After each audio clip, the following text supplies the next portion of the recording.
പിന്നെ ശംഖനാഥമൊഴിക്ക് കവികളിൽ ഒരാളായ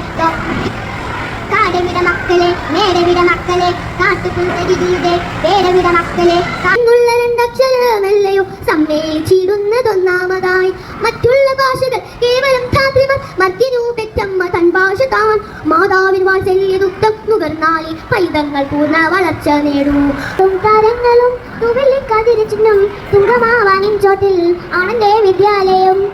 തുങ്കമാവാനിൻ ചോട്ടിൽ ആണെന്റെ നീ കാണും മേഡം എത്ര നാളേക്കു ഇനി എത്ര നാളേക്കു ഇനി കാണും മേഡം എത്ര നാളേക്കു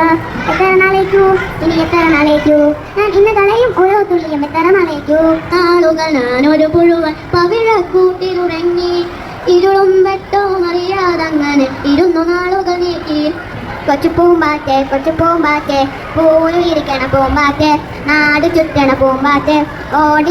ഓടിനി വരുന്നൊരു തലമുറയ്ക്ക് ഇവിടെ വാസം സാധ്യമോ മലിനമായ ജലാശയം അതിമലിനമായൊരു ഭൂമിയും മയമയമയമയവൈനു എല്ലാം സ്ഥലത്തും മയവൈനു എല്ലാം സ്ഥലത്ത് കഴിഞ്ഞു എല്ലാം സ്ഥലത്ത് മണ്ണില് ഒരു ദുരന്തം ഉണ്ടാകാതിരിക്കാനായി നമുക്ക് പ്രാർത്ഥിക്കാം ഒരു തൈ നടാം നമുക്ക് അമ്മയ്ക്കു വേണ്ടി ഒരു തൈ നടാം കൊച്ചു മക്കൾക്കു വേണ്ടി ഒരു തൈ നടാം 100 കിളികൾക്കു വേണ്ടി ഒരു തൈ നടാം നല്ല നാളേക്കു വേണ്ടി